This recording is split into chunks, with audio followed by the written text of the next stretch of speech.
Hello everyone, my name is Mayank Jhunjhunwala and I am a BTech student at IIT Kanpur. So today I am going to solve electromagnetic induction chapter with you. Firstly, I will give a brief introduction of what we tend to study in this chapter, and then we can solve the exercise. So this is basically from NCERT only, chapter 6 electromagnetic induction. तो अपन लोग इसमें क्या पढ़ते हैं, पहले वो इसका intro ले लेते हैं. देखो, इलेक्ट्रोमैग्नेटिक इंडक्शन नाम सुनते ही सबसे पहला जो अपने दिमाग में आता है, the word that is Faraday. Faraday is the man who taught us electromagnetic induction, आप ऐसा बोल सकते हो. देखो क्या होता है ना, इलेक्ट्रोमैग्नेटिक इंडक्शन में हम लोग पहले तो अपने को इसके लिए मैग्नेटिज्म आना चाहिए अच्छे से. मैग्नेटिज्म आता है तो उसके कंटिन्यूशन में इलेक्ट्रोमैग्नेटिक इंडक्शन उसके आगे चलता है. तो इसमें हम लोग क्या पढ़ते हैं, इसमें हम लोग फैराडे की थ्योरीज पढ़ते हैं. एक साइंटिस्ट है माइकल फैराडे, उन्होंने कुछ थ्योरीज स्टैब्लिश करी थी, वो हम लोग इस चैप्टर में पढ़ेंगे. ठीक है, तो अब देखो होता क्या है. जैसे कि फैराडे थे, जो अपने माइकल फैराडे थे, उन्होंने कुछ एक्सपेरिमेंट्स किए थे और उन एक्सपेरिमेंट्स के बेस पर उन्होंने कुछ थ्योरीज निकाली थी. वो मैं आपको थ्योरी बताता हूँ. देखो थ्योरी होती क्या है, सबसे पहले तो जो अपना, चलो मैं ये स्टार्ट करता हूँ मैग्नेटिक फ्लक्स से. ये मैं आपको बताऊंगा बाद में. जो अपना मैग्नेटिक फ्लक्स होता है वो क्या होता है, magnetic flux is simply B dot A. B dot A मतलब B A into cos theta. मतलब इसका अगर अपन देखें तो इसका मतलब मैग्नेटिक फ्लक्स को अगर हम लोग वैसे रिकॉग्नाइज करें कि होता क्या है, तो ये it is nothing but how many magnetic lines are passing through a surface. उसी को अपन लोग मैग्नेटिक फ्लक्स बोलते हैं. तो मैग्नेटिक फ्लक्स हुआ क्या, किसी पर्टिकुलर रीजन से एक टाइम में कितनी मैग्नेटिक लाइंस पास हो रही है, मतलब उसके अंदर वो कितने मैग्नेटिज्म के अंदर है, उस चीज को अपन लोग जब थ्योरेटिकली डिफाइन करते हैं उसको हम लोग बोलते हैं मैग्नेटिक फ्लक्स. और उसका फॉर्मूला होता है बी ए कॉस थीटा. ठीक है, so magnetic flux is nothing but B multiplied by A which is B A cos theta. और थीटा क्या होता है, theta is the angle between B and A. मतलब जैसे कि अगर मैं कोई सरफेस बनाऊं, मान लो ऐसे इसमें बना हुआ है, ऐसे में स्क्वायर सरफेस है, इसको अच्छा नहीं बना, रुक जाओ. Let's say this is our surface, this this this and this. ठीक है, और मैं बोल रहा हूँ कि मैग्नेटिक फील्ड ऑफ लाइंस ऐसे जा रही है, ऐसे ऐसे ऐसे ऐसे मेरी मैग्नेटिक फील्ड लाइन जा रही है. और मेरा एरिया वेक्टर ऐसे होता है. आपने पता नहीं एरिया वेक्टर क्या होता है, area vector is nothing but perpendicular to the surface. अगर किसी को पता ना हो तो मैं बता दूं, इस चैप्टर में बहुत काम है, इसलिए ये चीज रट लेना. एरिया वेक्टर कैसे निकालते हैं, area vector is a vector which is perpendicular to the plane surface. तो अगर ये मेरा सरफेस है तो एरिया वेक्टर उसके परपेंडिकुलर होगा. तो जो ये एंगल होता है ना, ये आता है cos थीटा में. The angle between magnetic field lines and the area vector is theta. So B A cos theta is nothing but the magnetic flux, मतलब the amount of magnetic lines passing through the surface. ठीक है, फिर Faraday's law of induction में चलते हैं. तो उन्होंने दो लॉज दिए थे. सबसे पहला, the magnitude of induced EMF in a circuit is equal to the time rate of change of magnetic flux to a circuit. कि उन्होंने 3 एक्सपेरिमेंट किए, तो उस 3 एक्सपेरिमेंट से उन्होंने कुछ लॉ निकालते वो बता रहा हूँ. सबसे पहले magnetic flux B A cos theta क्यों होता है, क्योंकि देखो अपन अगर इसको सोचना जाए तो सोच सकते हैं कि मैग्नेटिक फ्लक्स क्या होता है, number of magnetic field lines passing through a surface. So जितना ज्यादा अपना मैग्नेटिक स्ट्रेंथ होगी उतनी ज्यादा मैग्नेटिक फील्ड लाइंस होगी, तो वहां से आ जाएगा बी. एरिया क्यों आएगा, क्योंकि जितना बड़ा एरिया होगा उतनी ज्यादा मैग्नेटिक फील्ड लाइंस पास होगी, तो वहां से आ जाएगा ए. और cos थीटा क्यों ले रहे हैं, क्योंकि अपन देख सकते हैं अगर मेरी लाइंस ऐसे जा रही हैं तो इस सरफेस से कम लाइंस पास होंगी, और वही अगर मेरी लाइंस ऐसे जाती सीधे सीधे एरिया वेक्टर के अलोंग तो उससे ज्यादा लाइंस पास होती. तो इसलिए वो एंगल भी इंपॉर्टेंट है जो बी और ए के बीच में बन रहा है. इसलिए जो अपना मैग्नेटिक फ्लक्स होता है उसमें बी ए cos थीटा आता है. So it is an important term, इसको याद रखना. फिर अपन लोग फैराडे के लॉ पे चलते हैं. तो फैराडे ने बोला था कि जो मैग्नीट्यूड ऑफ इंड्यूस्ड ईएमएफ होता है सर्किट में, वो time rate of change of magnetic flux के बराबर होता है. इंड्यूस्ड ईएमएफ क्या होता है, कोई भी सर्किट है उसमें कहीं से भी वोल्टेज आ रहा है, कोई ईएमएफ इंड्यूस हो रहा है, तो वो किस कारण इंड्यूस होता है, फ्लक्स के चेंज होने के कारण. मान लो इनिशियली आपका मैग्नेटिक फ्लक्स, मान लो इनिशियली आपकी मैग्नेटिक फ्लक्स जो बी ए cos थीटा होता है उसमें बी चेंज करें अपन. मान लो इनिशियली 2 था, फाइनली 3 हो गया, तो 2 और 3 के चक्कर में अपना मैग्नेटिक फ्लक्स चेंज हुआ ना, क्योंकि मैग्नेटिक फ्लक्स बी पे डिपेंड करता है. तो वो जो मैग्नेटिक फ्लक्स जिस रेट से चेंज हो रहा है उस रेट के इक्विवेलेंट ही अपना इंड्यूस्ड ईएमएफ होता है. और नेगेटिव साइन याद रखना, negative sign is very important. इसी पर नंबर कट जाते हैं, इसके बारे में अपन आगे पढ़ेंगे लेंजेस लॉ. लेकिन ये साइन इंपॉर्टेंट है क्योंकि ये अपने को बताता है कि इंड्यूस्ड ईएमएफ की जो डायरेक्शन है वो जो अपनी डायरेक्शन ऑफ करंट है उसके अपोजिट है. मतलब जैसे कि जैसे मैं आपको आगे बताऊंगा, इंड्यूस्ड ईएमएफ क्या करता है? Induced EMF tries to oppose the change due to which it is induced, मतलब वो फ्लक्स जो चेंज हो रहा है, वो फ्लक्स अपने चेंज को अपोज करता है। अपोज करता है इसलिए वो, मान लो अपना करंट किसी डायरेक्शन में इंक्रीज हो रहा है, तो वो इंड्यूस्ड ईएमएफ इस डायरेक्शन में होगा कि वो करंट वापस रिड्यूस हो जाए, मतलब it tries to oppose the change, इसलिए यहाँ पे नेगेटिव साइन आता है। ठीक है, और ये एक लूप के लिए है, अगर एन लूप्स होंगे तो एन से मल्टीप्लाई कर देंगे। ठीक है, तो ये बेसिक इसका था। इसके बाद क्वेश्चन से ये भी अपन लोग करेंगे। अब याद है Lenz's law, Lenz's law and conservation of energy. तो देखो लेंज लॉ क्या बोलता है, एक मिनट रुको। देखो लेंज लॉ क्या बोलता है, लेंज लॉ बोलता है कि the polarity of induced EMF is such that it tends to produce a current which opposes the change in magnetic flux that opposes it। ये मैंने भी बताया क्या, जो अपना नया EMF आता है, जो नया EMF इंड्यूस होता है, वो किस डायरेक्शन में होता है? The induced EMF is in the direction which tries to oppose the change in magnetic flux, मतलब मैग्नेटिक फ्लक्स के चेंज को अपोज करे, उस डायरेक्शन में अपना इंड्यूस्ड EMF होता है, इसलिए वो नेगेटिव साइन आता है। मान लो आपका जो करंट है वो ईस्ट टू वेस्ट बह रहा था, पहले क्लॉकवाइज बह रहा था मान लो, तो जो इंड्यूस्ड ईएमएफ आएगा वो एंटी क्लॉकवाइज आएगा, क्योंकि it will try to oppose the change, क्योंकि जब तक मैग्नेटिक फ्लक्स में चेंज नहीं आएगा तब तक ईएमएफ इंड्यूस नहीं होगा। तो ईएमएफ क्या जाता है कि वो इंड्यूस ना हो, तो वो उस चेंज को अपोज करता है, इसलिए एक नेगेटिव साइन आता है। ठीक है, तो ये सीन होता है थोड़ा सा। ये चीज लेंजेस लॉ में बताई गई है, इसको भी अपन आगे और देखेंगे क्वेश्चंस की मदद से। फिर मोशनल ईएमएफ, मोशनल ईएमएफ क्या होता है? हाँ, ये ध्यान रखना कि मैं इस चैप्टर में इलेक्ट्रोमोटिव फोर्स को ईएमएफ बोलूंगा, मतलब मैं क्या, सभी बोलते हैं, तो ईएमएफ मतलब इलेक्ट्रोमोटिव फोर्स। तो मोशनल ईएमएफ क्या होता है? मोशनल ईएमएफ ऐसा होता है जैसे मान लो ये रॉड है, अगर मैं इसको बनाऊं, इसको मैं बनाता हूँ जैसे कि मान लो ऐसे करके मेरा सिस्टम है, ये मेरी दो रेल्स है, इन दो रेल्स के बीच में मान लो ये कोई रॉड है। ठीक है, ये रॉड ऐसे चल रही है, और कुछ समय बाद ये रॉड यहाँ पे आ गई। ठीक है, तो देखो मैं इसमें क्या बताना चाह रहा हूँ, मैं ये बताना चाह रहा हूँ कि ये रॉड यहाँ पे आ गई, तो पहले तो था वो सिर्फ इतने एरिया में जितनी मैग्नेटिक फील्ड लाइंस थी वो पास हो रही थी। अब क्या हुआ, अब ये वाला एरिया बढ़ गया, तो इस एरिया में जो मैग्नेटिक फील्ड लाइंस है वो भी पास हो रही है, तो क्या हुआ, अपना बी वाले जो अपने मैग्नेटिक फ्लक्स में बी वाला टर्म होता है वो बढ़ गया, तो इस चक्कर में अपना कुछ ईएमएफ आ जाएगा। वापस ईएमएफ की डेफिनेशन लगाते हैं, ईएमएफ क्या होता है? Minus D five by D T. तो फाइव की जगह मैंने डाल दिया बी इंटू एरिया, एरिया क्या होगा?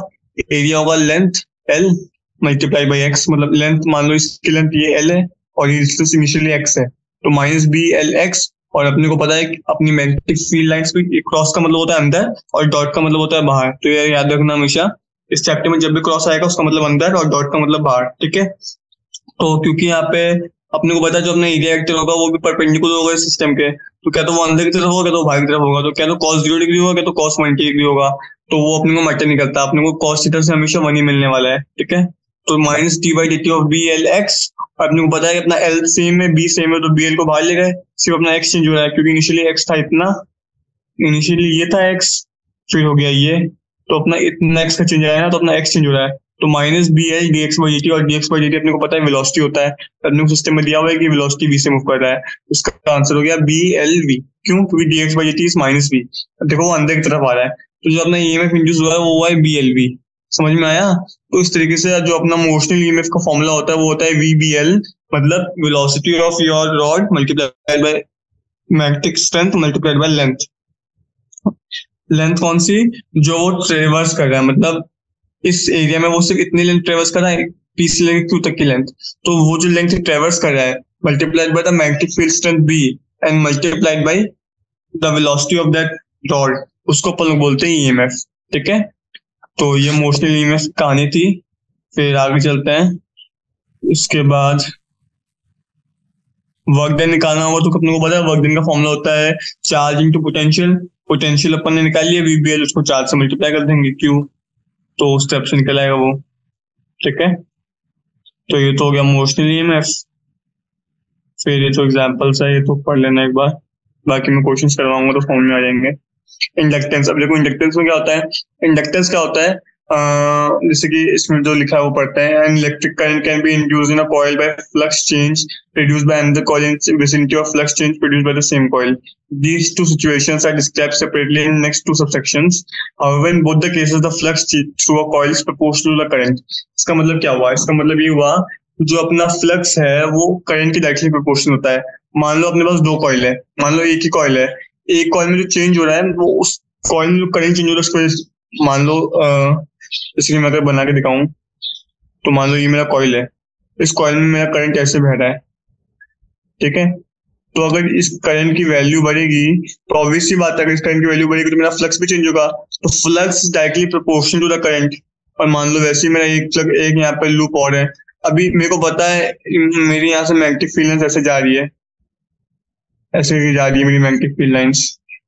तो ऑब्वियस सी बात है करंट के चेंज होने से मेरी मैग्नेटिक फील्ड लाइंस भी चेंज होगी, क्योंकि वो मैग्नेटिक फ्लक्स होता है. करंट के चेंज होने से मेरा मैग्नेटिक फ्लक्स चेंज होगा. तो जो इस लूप में जो मेरा फ्लक्स है वो भी इस लूप करंट पर डिपेंड कर रहा है. तो इनडायरेक्टली मैं ये बोलना चाह रहा हूँ कि जो मेरा फ्लक्स होता है वो करंट पर डायरेक्टली और इनडायरेक्टली डिपेंड करता है. तो phi is directly proportional to I. जब ये प्रोपोर्शनैलिटी कांस्टेंट को अपन लोग हटाते हैं तो वो phi is equal to some constant to I होगा. वो जो कांस्टेंट होता है ना उसको अपन लोग बोलते हैं इंडक्टेंस. अब वो कांस्टेंट दो टाइप का हो सकता है, क्या तो म्यूचुअल इंडक्टेंस, क्या तो सेल्फ इंडक्टेंस. अगर एक ही लूप में उस लूप में जो करंट बह रहा है उसकी वजह से फ्लक्स चेंज हो रहा है तो उसको हम लोग बोलेंगे सेल्फ इंडक्टेंस.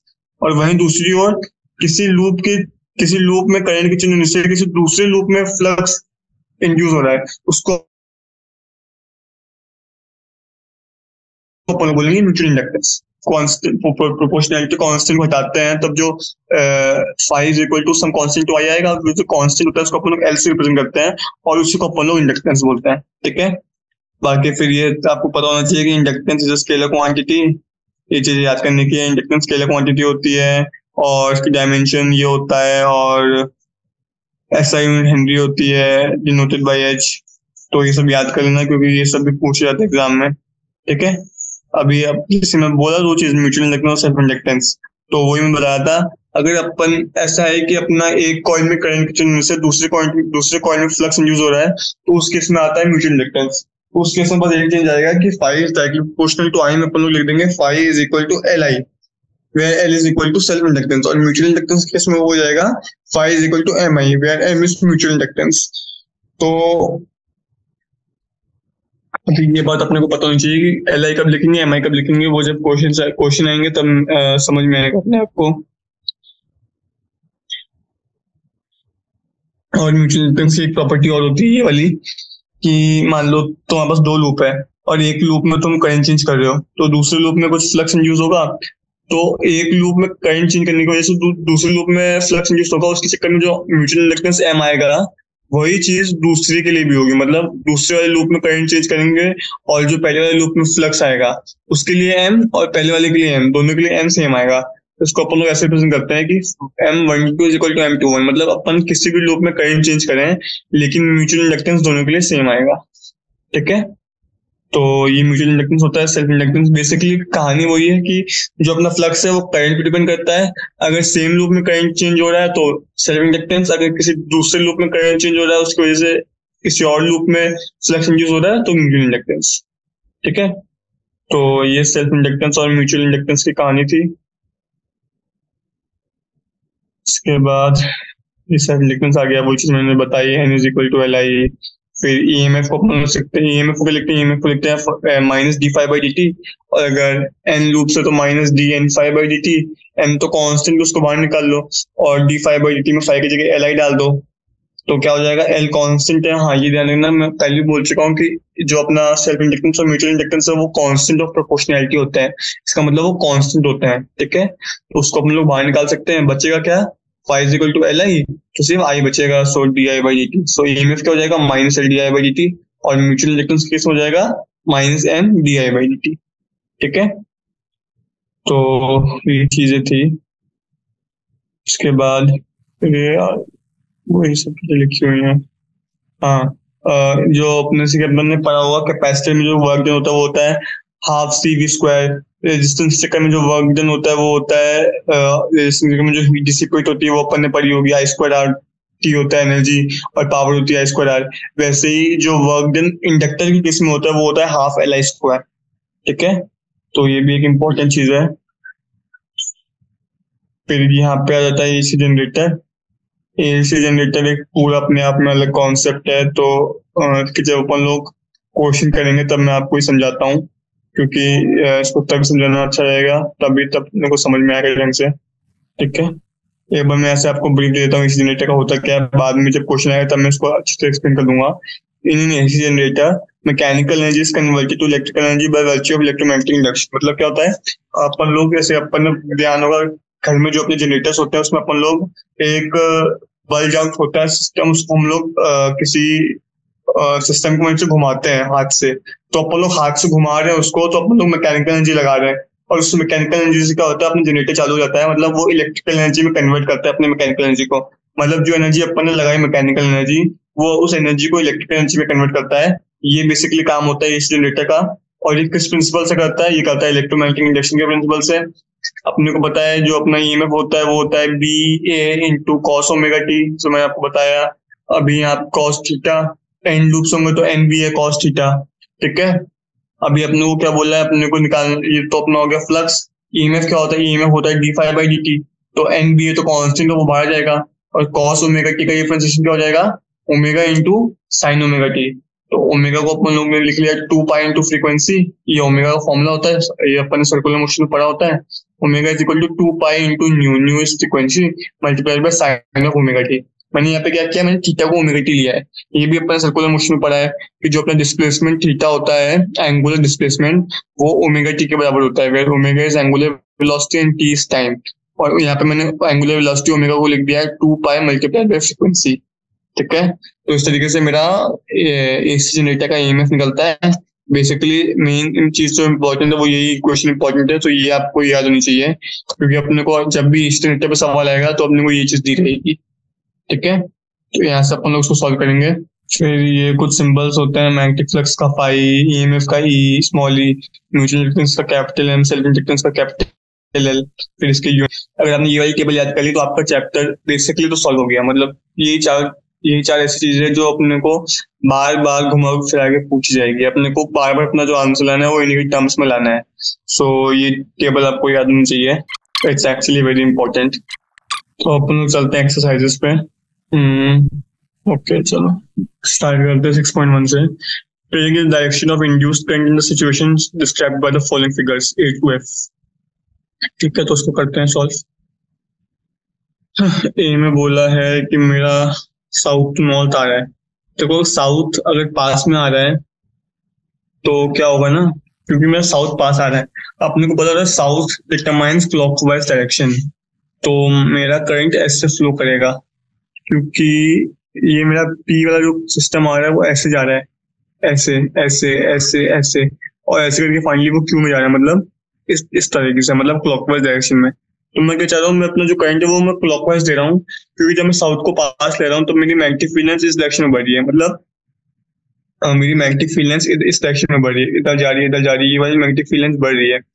और ये अपन ने पढ़ा है कि जब अपनी मैग्नेटिक फील्ड बढ़ती है, मतलब इसको मैं आपको कैसे समझाऊं बिना डायग्राम के, मतलब ये आपको पूरी समझना पड़ेगा, क्योंकि इसमें वो दिखाना पड़ेगा, मतलब लाइव डेमोन्स्ट्रेशन। फिर भी आप उसको समझने की कोशिश करो, क्योंकि मैं साउथ को पास लेके आ रहा हूँ, क्योंकि जब मैं साउथ को पास लेके आ रहा हूँ तो जो मेरा लूप में करंट इंड्यूस हो रहा है वो एंटी क्लॉकवाइज हो रहा है। तो एक्चुअली चलो इसको मैं ऐसे देखो, जब क्या होता है, जब अपन लोग साउथ को पास में लेके आ रहे हैं तब इसमें अपने को एक करंट इंड्यूस होगा, वो क्यू आर पी क्यू की तरफ होगा, मतलब ऐसे फ्लो करेगा क्यू आर पी क्यू, मतलब ऐसे सिस्टम ऐसे जाएगा, ऐसे ऐसे करंट फ्लो कर रहा है। क्यों? क्योंकि ऐसे करंट के फ्लो करने से अपन देख रहे हैं, अपने ऐसे करंट के फ्लो करने से करंट फ्लो करेगा, इसमें ऐसे ऐसे फ्लो करेगा, तो अपनी जो मैग्नेटिक फील्ड आएगी तब उसमें आप राइट हैंड थंब रूल लगाओगे तो वो बाहर की तरफ जाएगी, और साउथ के चक्कर में वो अंदर की तरफ आ रही है, तो बेसिकली वो एक दूसरे को अपोज कर रही है। तो उस तरीके से अपन लोग इस वाले पार्ट को सॉल्व करेंगे। इसको अपन लोग जब थोड़ा सोचेंगे तो अपने को समझ में आ जाएगा। बेसिकली इसका मैं आंसर लिखता हूँ, इसका answer Q R P Q होगा, मतलब एंटी क्लॉकवाइज फ्लो कर जाएगा इस लूप में। ठीक है, same goes with B. B में कैसे फ्लो करेगा? बी में फ्लो करेगा ऐसे, क्योंकि अपन इसको पास में ला रहे हैं तो इसमें ऐसे फ्लो करेगा पी आर क्यू पी के along, P R Q P के अलॉन्ग। ठीक है, तो इसके मैं आंसर्स लिख देता हूँ सीधे एक बार, इसके लिए आपको दिखाना पड़ेगा करके। जो ए वाला है उसमें तो फ्लो करेगा along Q R P Q, Q R P Q. ठीक है, जो बी वाला है उसमें होगा PRQP, मतलब एंटी क्लॉकवाइज। PRQP समझ में आया मैं क्यों कर रहा हूँ? मतलब इसको अगर अपन लोग राइट हैंड थंब रूल लगाएंगे तो आसानी से समझ में आ जाएगा। जैसे कि सी वाला पार्ट है, तो उसमें कैसे फ्लो करेगा? उसमें देखो, क्योंकि मेरा टैपिंग क्योंकि मैंने क्लोज करी तो मेरा अचानक से करंट बढ़ गया। करंट कैसे बढ़ गया? करंट बढ़ गया इस डायरेक्शन में, मतलब क्लॉकवाइज डायरेक्शन में। तो करंट बढ़ गया क्लॉकवाइज डायरेक्शन में, तो मतलब क्लॉकवाइज डायरेक्शन में हाथ घुमाओगे तो मेरी मैग्नेटिक फील्ड लाइंस जा रही होगी इस तरफ, मतलब बाहर की तरफ, मतलब इस लूप की तरफ ऐसे करके जा रही होंगी। तो मैं चाहूंगा कि मेरी मैग्नेटिक फील्ड लाइंस कुछ ऐसी भी आ जाए ताकि इनिशियल वाली चीज जो है वापस बन जाए। क्योंकि क्या हो रहा है कि मेरा जो लूप है वाई एक्स उससे मेरी मैग्नेटिक फील्ड लाइंस बाहर की तरफ जा रही है, टैपिंग की वाली लूप की तरफ। तो मैं चाहता हूँ कि मेरी कुछ मैग्नेटिक फील्ड लाइंस ऐसी आ जाए जो इस वाई एक्सेड लूप से बाहर निकले लेकिन टैपिंग की वाली लूप के अपोजिट निकले। तो वो कब होगा? वो तब होगा जब मैं इस लूप में करंट दोहराऊंगा वाई जेड एक्स वाई की डायरेक्शन में, मतलब ऐसे वाई जेड एक्स वाई। समझ में आया? तो जब मैं वाई जेड एक्स वाई की डायरेक्शन में करंट दोहराऊंगा तब मेरा जो करंट आएगा वो जो जब मेरी जो मैग्नेटिक फील्ड्स आएंगी वो जो मेरी इंड्यूस होगी उसको अपोज करेंगी। मतलब इसको भी अपन लोग राइट हैंड थंब रूल से देखेंगे तो अपने को समझ में आ जाएगा। तो ये हो जाएगा वाई जेड एक्स वाई। ठीक है, इसी तरीके से डी पार्ट में अपना आंसर क्या आ जाएगा? डी पार्ट में इसका आंसर इसका जस्ट अपोजिट एक्स जेड। ई पार्ट में क्या होगा? ई पार्ट में ऐसे जा रहा है, फिर मैंने टैपिंग की वो क्लोज की तो इस डायरेक्शन में करंट बढ़ेगा। तो अपना जो करंट आएगा वो आएगा एंटी क्लॉकवाइज, मतलब एक्स आर वाई एक्स के long, X R Y X के लॉन्ग। ठीक है, और जो तो लास्ट पार्ट है एक्स, उसमें क्या आएगा? लास्ट पार्ट में तो लास्ट पार्ट में तो कोई कुछ आएगा ही नहीं ना, क्योंकि अपने करंट जा रहा है ऐसे। करंट अगर ऐसे जा रहा है तो करंट डायरेक्शन में अपने थंब को ले जाओ तो जो अपनी फिंगर्स कर्ल करेंगी ना वो फिंगर्स कर्ल करेंगी इस लूप के लॉन्ग ही। तो इस लूप के अंदर से अपनी कोई मैग्नेटिक फील्ड लाइंस पास नहीं हो रही। अपन लोग फ्लक्स को कब देखते हैं? फ्लक्स को अपन लोग तब देखते हैं जब वो कोई लूप के अंदर से पास हो रही हो। जो लेकिन इस केस में जो मैग्नेटिक फील्ड लाइंस है वो तो कर्व के अलॉन्ग ही आ रही है, मतलब कर्व के पैरेलल पास हो रही है, कर्व के अंदर से तो कोई पास ही नहीं हो रही। तो इस केस में अगर मैग्नेटिक फील्ड लाइंस ही नहीं है तो कुछ चेंज ही नहीं आएगा। तो इस केस में नो करंट इज इंड्यूस्ड। ठीक है, नो करंट इज इंड्यूस्ड। ये इस केस की कहानी है। फिर चलते हैं नेक्स्ट क्वेश्चन में। ये भी लेनस लॉ का सवाल है। क्या बोल रहा है? एक काम करता हूँ, इसको भी मैं छोड़ता क्योंकि इसमें मुझको थोड़ा डेमोन्स्ट्रेशन करके दिखाना पड़ेगा। तो ये इसमें पॉसिबल नहीं है, इसको आप लोग करना। ये बेसिकली वैसे सॉल्व होगा जैसे मैंने अभी तक किया था। Using Lenz law to determine the direction of induce current, a wire of irregular shape turning into a circular shape. ऐसा क्यों होगा? क्योंकि देखो जब इससे मेरी मैग्नेटिक फील्ड लाइंस पास कर रही होंगी तब इसमें मैग्नेटिक फ्लक्स बढ़ रहा होगा। मैग्नेटिक फ्लक्स बढ़ रहा होगा तो ये चाहेगा कि वो उस चीज को अपोज करे, तो वो अपने एरिया को बढ़ाएगा जिससे कि इसका मैग्नेटिक फ्लक्स बढ़ जाएगा।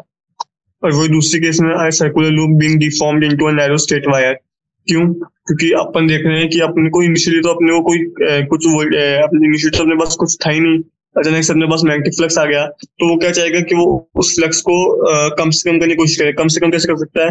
By reducing it's area. तो ऑब्वियसली वही बात है कि अपन इसको ऐसे भी समझ सकते हैं कि मान लो अपना कोई लूप है, उससे इनिशियली कोई फ्लक्स पास नहीं कर रहा, फ्लक्स पास कर रहा था, लेकिन अपन ने क्या किया, उसको उस सिस्टम से हटा के किसी और सिस्टम में डाल दिया और अपन ने लूप को छोटा कर दिया। तो अपन लोग क्या चाहेंगे? अपन लोग चाहेंगे कि वो मैग्नेटिक फ्लक्स वापस गेन हो जाए। तो कोई भी लूप को अगर अपन लोग किसी मैग्नेटिक एरिया में लगता है तो वो सर्कल में कन्वर्ट हो जाता है। क्यों? क्योंकि सर्कल का सरफेस एरिया होता है, सरफेस एरिया नहीं सिर्फ एरिया, वो सबसे बड़ा होता है पाई आर स्क्वायर। क्योंकि सर्कल की जो ज्योमेट्री होती है वो सिमेट्रिकल होती है। तो इसका बहुत ही बेसिक सा एक्सप्लेनेशन है कि जो सर्कल की ज्योमेट्री होती है वो बाकी सभी शेप से सबसे ज्यादा सिमेट्रिक होती है। और सबसे ज्यादा मैग्नेटिक फ्लक्स लाइंस पास तभी उससे होंगी जब वो सर्कल की ज्योमेट्री में होगा, इसलिए सर्कल में चेंज हो जाएगा। Same goes with this one. तो it is not tough, you have to just imagine and solve it. बाकी अब मैं 6.3 से ढंग से एक्सप्लेन करता हूँ क्योंकि इसमें अपन लोग लिख के एक्सप्लेन कर सकते हैं। 6.3, a long solenoid with 15 turns, number of turns कितने दिए हमें? नंबर ऑफ टर्न्स 15 है। फिर मुझे बोला है 15 टर्न्स पर सेंटीमीटर। अच्छा, 15 पर सेंटीमीटर। ठीक है। तो अगर मेरे को पर मीटर निकालने हो तो पर मीटर निकालने पड़ेंगे, क्योंकि मुझे सेंट में बात करनी है। तो हो जाएगा 1500 टर्न्स पर मीटर, है ना, क्योंकि अपने को पता है सेंटीमीटर को मीटर में कन्वर्ट करने के लिए डिवाइड बाई 100 करेंगे तो 15 इंटू 100 1500 हो जाएगा। और क्या दिया हुआ है मुझे? मुझे दिया हुआ है एरिया। एरिया दिया हुआ है 2 सेंटीमीटर स्क्वायर। ठीक है। फिर मुझे दिया हुआ है, इसको भी पहले मैं उसमें चेंज करता हूँ, तो हो जाएगा 2 multiplied by 10 power -4 metre square. ठीक है। एरिया आ गया, नंबर ऑफ टर्न्स आ गए, और क्या दिया हुआ है? चेंजिंग करंट दिया हुआ है DI, मतलब जो मुझे DI दिया हुआ है चेंजिंग करंट, वो कितना दिया हुआ है? फाइनल माइनस इनिशियल, कितना हो जाएगा? 2 एम्पियर्स। ठीक है। तो मुझे क्या दिया हुआ है? फिर मुझे दिया हुआ है कितने टाइम में चेंज हो रहा है, मतलब DT दिया हुआ है। DT कितना दिया हुआ है? 0.1 सेकेंड्स। ठीक है। तो बस तुम्हें भी चाहिए, समझ मिल गया। अब मैं बस EMF की डेफिनेशन लिखता हूँ। EMF is equal to minus D five by D t, phi को मैं लिखता हूँ फ्लक्स, डिवाइड बाई DT। तो ये कितना हो जाएगा? ये हो जाएगा minus D flux divide by DT। ठीक है। तो minus D flux divide by DT में क्या करूंगा? जो मेरा फ्लक्स होता है वो होता है BA cos थीटा। इस केस में अपने को थीटा तो दिया हुआ नहीं है, तो अपन लोग cos थीटा को तो 1 मान के चलेंगे, उसको हटा देंगे। तो अपने को लिखना है माइनस BA cos थीटा, और अपन लोग B को लिख लेंगे म्यू नॉट NI, क्योंकि अपने को पता है ये अपन लोग मैग्नेटिक वाले चैप्टर में पढ़ते हैं कि जो फ्लक्स जो सोलेनॉइड से, जो सोलेनॉइड के केस में जो B का फॉर्मूला होता है वो म्यू नॉट NI होता है। तो ये हो जाएगा minus D of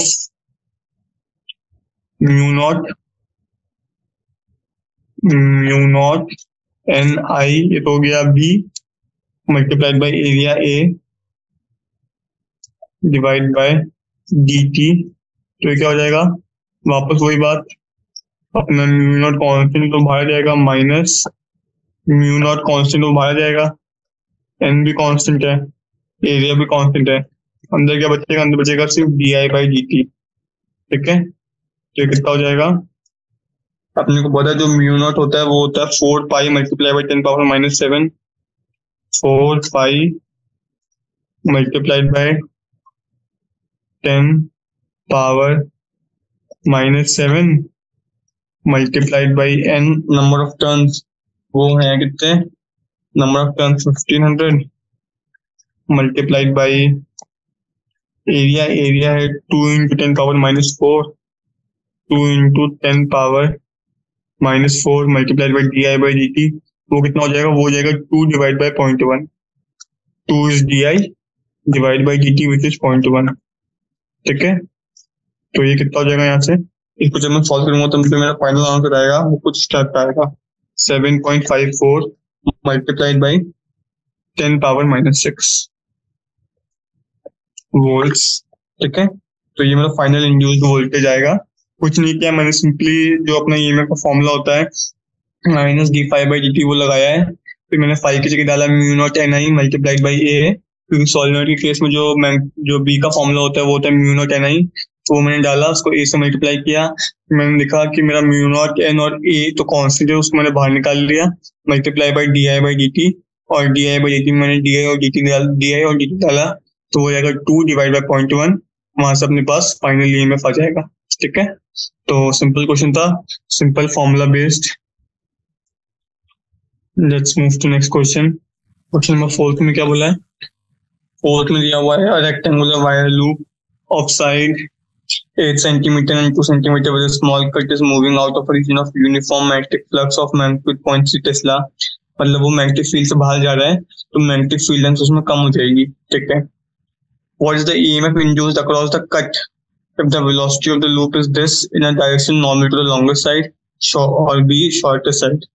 For how long does the induced voltage last in each case? ठीक है। पहले तो जो दिया है वो लिखते हैं। लेंथ कितनी दी हुई है? लेंथ दी हुई है 8 सेंटीमीटर, मतलब 0.08 मीटर्स। ठीक है। और मुझे दिया हुआ है विथ जो विड्थ दी हुई है वो भी दी हुई है, विड्थ दी हुई है 2 सेंटीमीटर, मतलब 0.02 मीटर्स। ठीक है, उसके बाद मुझे क्या दिया हुआ है, इसका एक काम करता हूँ, पहले मैं इसका एरिया निकाल लेता हूँ। एरिया हो जाएगा लेंथ इंटू ब्रेथ, मतलब 0.08 मल्टीप्लाइड बाय 0.02, तो वो कितना हो जाएगा, ये हो जाएगा something around 16 multiplied by 10 power -4 metre square. ये हो जाएगा एरिया। फिर मुझे बी दिया हुआ है मैग्नेटिक फील्ड स्ट्रेंथ, कितनी दी हुई है, ये दी हुई है 0.3 टेस्ला। हाँ, ये ध्यान रखना, जो मैग्नेटिक फील्ड स्ट्रेंथ होती है वैसे तो ये अपन लोग पढ़ते हैं मैग्नेटिज्म चैप्टर में, लेकिन उसकी यूनिट टेस्ला होती है, किसको ध्यान ना हो तो बता देता हूँ। और फिर अपने को दी हुई है वेलोसिटी ऑफ लूप, वेलोसिटी कितना दिया हुआ है, 1 सेंटीमीटर पर सेकेंड। ये कितना हो जाएगा, ये हो जाएगा 0.01 मीटर्स पर सेकेंड। ठीक है, अब पहले केस में मुझे बोला है कि ईएमएफ डेवलपमेंट को करना है लॉन्गर साइड के लॉन्ग, बात तो वही है, फॉर्मूला तो वही लगेगा क्या, मोशनल ईएमएफ वाला जो मैंने आपको बताया था, बी एल बी। इस केस में बी है 0.3। अब देखो एल किस पे डिपेंड करता है, एल डिपेंड करेगा साइड पे। इस केस में अपन लोग ले रहे हैं लॉन्गर साइड, लॉन्गर साइड कौन सी है, अपने को दिख रहा है कि लेंथ लॉन्गर है, 0.08 है, वेट 0.02 है, तो इस केस में अपन लोग एल लेंगे 0.08 मल्टीप्लाइड बाय वेलोसिटी वी, जो अपने को दिया हुआ है 0.01। तो यहाँ से कितना आ जाएगा, यहाँ से ये आ जाएगा 2.4 multiplied by 10 power -4 volts, 10 power -4 volts. ठीक है, पहली चीज। बी पार्ट में मुझसे बोला लॉन्ग शॉर्टर साइड, फॉर्मूला तो वही होगा बी एल वी। ठीक है, सॉरी, बी एल वी, तो कितना हो जाएगा, ये हो जाएगा बी, हो जाएगा वापस बी तो होता ही रहेगा 0.3, बस एल हो जाएगा 0.02 मल्टीप्लाइड बाई वी, और वी कितना हो जाएगा, वी हो जाएगा, वी तो होता ही रहेगा 0.01, बस जो चेंज होगा वो साइड की लेंथ चेंज होगी। कितना, 0.6 multiplied by 10 power -4 volts, 10 power -4 volts, simple. ठीक है, फिर मुझसे क्या बोला था, फिर मुझसे बोला था for how long does the induced voltage last, कब तक लास्ट करेगा, सिंपल है तो। सो टाइम क्या होगा, total distance divide by velocity. पहले वाले केस में डिस्टेंस होगा, जो पहले वाले केस में जो अपना ट्रेवल्स कर रहा है वो ट्रेवल्स कर रहा है लेंथ के अलाउंग, क्योंकि लॉन्गर साइड है, तो उसको कवर कितना करना पड़ेगा, कवर करना पड़ेगा जितनी उसकी ब्रेथ है, मतलब समझे, मतलब इसके मैंने उस केस में बना के दिखाया था ना आपको। इससे देखो, मान लो ये मेरा लूप है और उसमें मैं ट्रेवल्स कर रहा हूँ लेंथ के लॉन्ग, मतलब मैं ऐसे जा रहा हूँ। ठीक है, तो मुझे कितना एरिया कवर करना है, मुझे इतना एरिया कवर करना है, क्योंकि मैंने लिया है लेंथ एल के बराबर, तो मुझे ब्रेथ बी कवर करनी है, और वही अगर मैं ऐसे लेता तो मैं ऐसे जा रहा होता, तो मुझे कितना कवर करना पड़ता, फिर मुझे यहाँ से लेके यहाँ तक का कवर करना पड़ता। तो लेंथ की केस में मुझे ब्रेथ कवर करनी है और ब्रेथ की केस में मुझे लेंथ कवर करनी है। So time taken is equal to, पहले वाले केस में ए वाले केस में कितना हो जाएगा, ब्रेथ मतलब 0.02 divide by velocity which is 0.01, तो यहाँ से हो जाएगा 2 सेकेंड्स।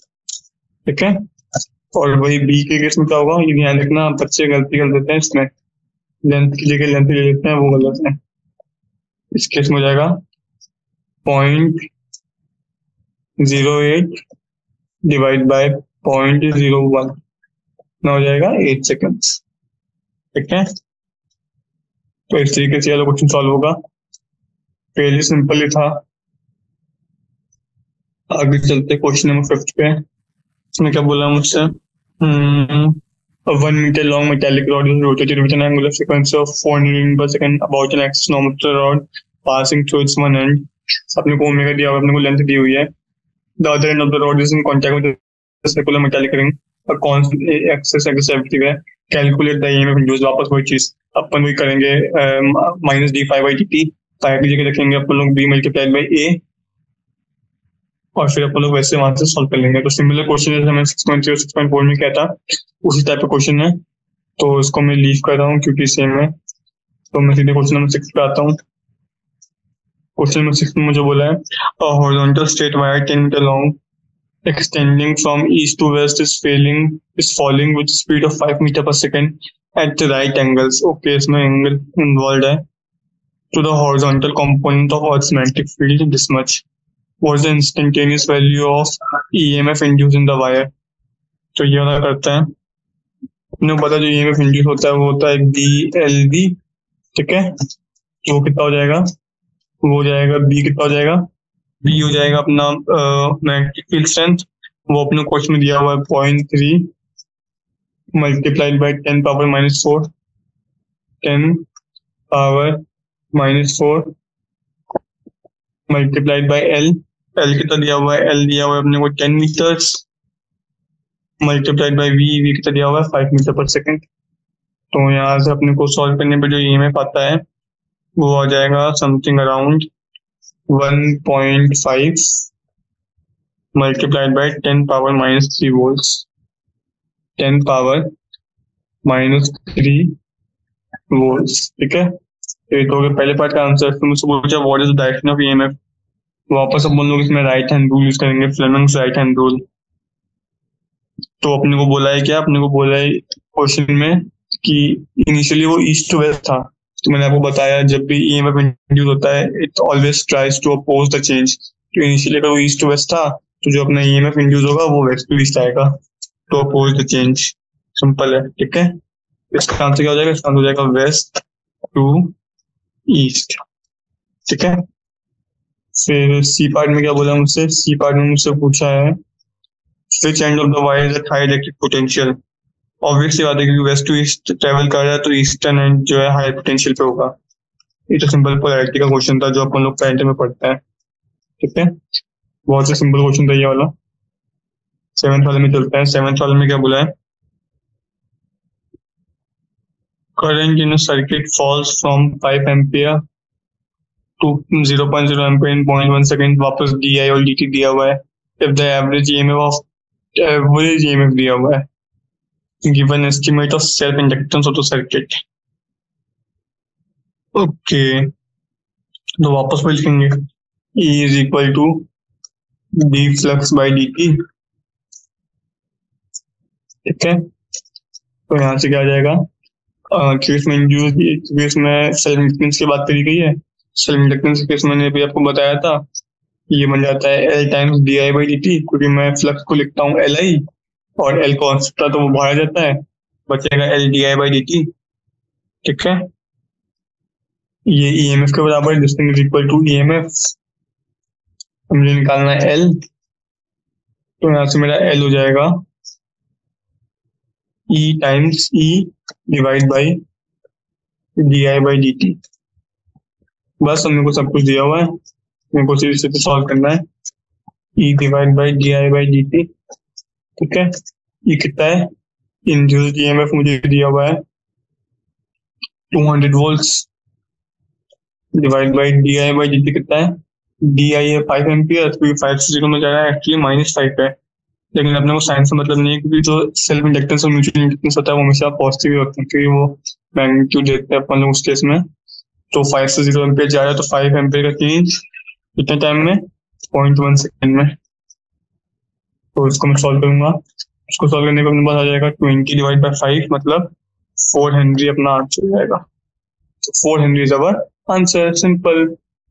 मैंने क्या किया, मुझे इंड्यूस EMF दिया हुआ था, उसको मैंने L DI बाई DT के बराबर किया। L मुझे निकालना था तो मैंने निकाला E upon DI by DT। E मुझे दिया हुआ था, DI मुझे दिया हुआ था, DT मुझे दिया हुआ था, वहां से मैंने इसको सॉल्व कर लिया। बस फाइनल आंसर कितना आ गया, फाइनल आंसर आ गया 4 हेनरी, ठीक है। तो इस तरीके से मैंने इसको सॉल्व किया, तो ये सॉल्व हो गया। फिर अपन लोग आगे चलते हैं क्वेश्चन नंबर 8 पे। क्वेश्चन नंबर 8 में क्या बोला है, a pair of adjacent coils has a mutual inductance of 1.5 Henry तो म्यूचुअल इंडक्टेंस कितना दिया हुआ है? म्यूचुअल इंडक्टेंस दिया हुआ है 5 हेनरी का, ठीक है। फिर मुझे दिया हुआ है क्या, मुझे दिया हुआ है करंट दिया हुआ है 0 एम्पियर से 20 एम्पियर। तो वापस मुझे डी आई दिया हुआ है, डी आई कितना दिया हुआ है 0 एम्पियर से 20 एम्पियर। तो मेरा चेंज है वो है 20 - 0 मतलब 20 एम्पियर का, ठीक है। और कितने टाइम में है? 0.5 सेकेंड्स में है, 0.5 सेकेंड्स में है, ठीक है। तो यहाँ से मुझे डी आई डी सब कुछ मिल गया, मेरे को निकालना है म्यूचुअल इंडक्टेंस। तो इसमें लगाऊंगा E is equal to d∅/dt। उसको मैं लिख दूंगा क्या, उसको मैं लिख दूंगा m टाइम्स di/dt वापस। क्यों? क्योंकि जो मेरा फ्लक्स होगा वो हो जाएगा mi, और m कॉन्स्टेंट वो बाहर जाएगा, तो मेरे पास सोचेगा m टाइम्स di/dt। मुझे निकालना क्या, मुझे निकालना है म्यूचुअल इंडक्टेंस। क्या निकालना है मुझे? मुझे निकालना है चेंज ऑफ फ्लक्स निकालना है, मुझे निकालना है चेंज ऑफ फ्लक्स। ओके, तो इसको मैं इक्वेट कर देता हूँ जी फ्लक्स बाय dt के। ये चीज तो है m di/dt, तो यहाँ से dt कैंसिल हो जाएगा और मुझे मिल जाएगा d ऑफ फ्लक्स, मतलब change in flux is equal to m times di। वो कितना हो जाएगा? वो हो जाएगा m है 1.5, m है 5 मल्टीप्लाइड बाई कुछ गलती कर क्या, अरे सॉरी 5 नहीं है 1.5 दिया हुआ, वही मैं सोचूं। तो हो जाएगा 1.5 multiplied by our D I which is 20। तो यहाँ से अपने पास जो फाइनल आंसर आ जाएगा वो आ जाएगा 30, ठीक है। तो ये हो जाएगा मेरा चेंज इन फ्लक्स। मैंने क्या किया, मैंने सिर्फ MDI/dt लिखा है, और एक और चीज इसकी यूनिट लिखता हूँ जो फ्लक्स की यूनिट होती है। वैसे तो अपने पता नहीं है, नहीं पता तो बताता हूँ। जो फ्लक्स की यूनिट होती है वो वेबर होती है, उसको अपन लोग कैपिटल W स्मॉल b से रिप्रेजेंट करता है। तो मैंने क्या किया, तो वाले क्वेश्चन में मैंने निकाला था सेल्फ इंडक्टेंस, इस वाले केस में मैंने लगाया म्यूचुअल इंडक्टेंस का फॉर्मूला, dt कैंसिल हो गया, MDI is equal to d flux, और m मुझे दिया हुआ था, di मुझे दिया हुआ था, वहां से मैंने चेंज इन फ्लक्स निकाल लिया, ठीक है। तो आई होप समझ में आया होगा। देखो ये एज सच तो टफ नहीं था, मतलब टफ तो बिल्कुल भी नहीं था, बस ये वाले क्वेश्चंस में अपने को थोड़ा सा इमेजिन करना पड़ेगा। बस ये चीज ध्यान रखना कि जो लेंस लॉ होता है वो हमेशा ट्राई करता है चेंज को अपोज करने की, मतलब जो उसमें चेंज हो रहा है वो उसको अपोज करेगा, उसके बिना उसमें चेंज, मतलब ऐसा मान लो कि आपका इनिशियली करंट फ्लो कर रहा है क्लॉकवाइज, तो जो इंड्यूस्ड ईएमएफ आएगा वो एंटी क्लॉकवाइज आएगा।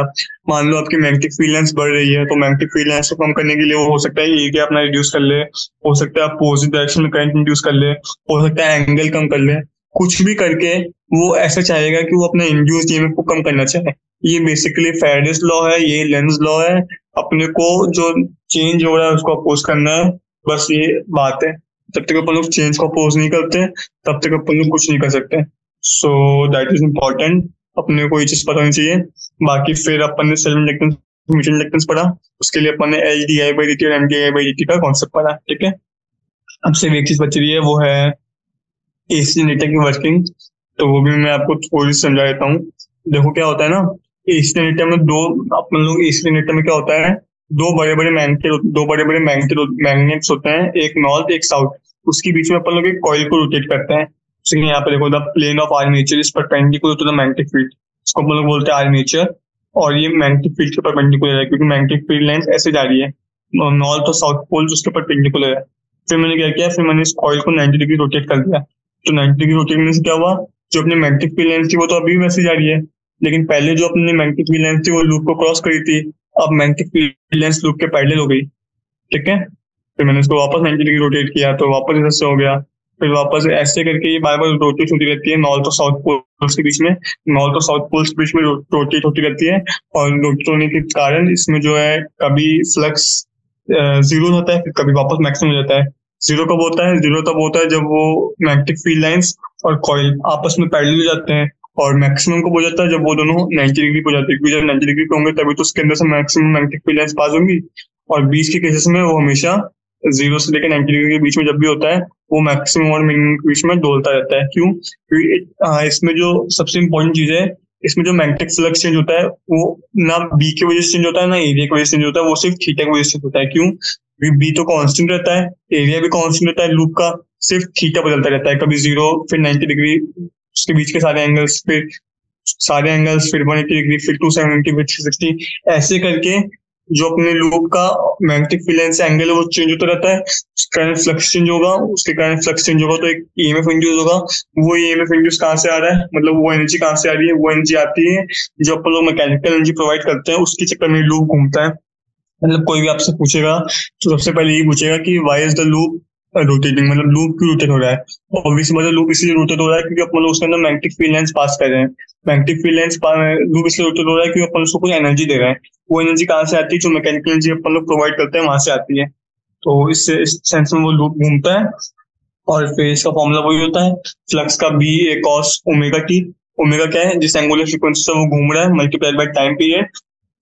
फिर अपने को फ्लक्स निकालना है तो अपन लोग B A cos omega T को डिफरेंशिएट कर देंगे, तो डिफरेंशिएशन ऑफ बी, जैसे मैंने बोला बी और ए कांस्टेंट और बी और ए बाहर जाएगा, differentiation of cos omega T omega times sign omega T, और ओमेगा को अपन लोग लिख देंगे 2 पाई इंटू फ्रीक्वेंसी, मतलब कितने रोटेशन वो ले रहा है 1 सेकंड में, तो वहां से अपने पास इंड्यूस ईएमएफ आ जाएगा।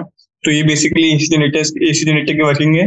ये वही जनरेटर है जो अपने घर में लगा रहता है, जिसको अपन लोग रोटेट करते हैं तो वो चालू होता है, तो ये उसकी वर्किंग है।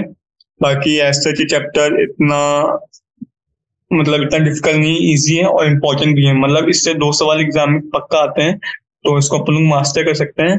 बस अपने को फैराडेस लॉ और लेंज लॉ पता होना चाहिए क्या होता है, म्यूचुअल इंडक्टेंस सेल्फ इंडक्टेंस क्या होता है वो सब पता होना चाहिए, मोशनल ईएमएफ क्या होता है उसके फॉर्मूलाज क्या होते हैं, और सबसे बेसिक थिंग्स यूनिट्स और उनकी डायमेंशंस। अगर अपने को इतना आता है then we can easily go through this chapter and solve it. बाकी मैंने एक्सरसाइज सॉल्व कर दिया है, कोई डाउट हो तो एक बार इसको रिविजिट कर लेना, समझ में आ जाएगा। तो I hope you understood it. Thank you.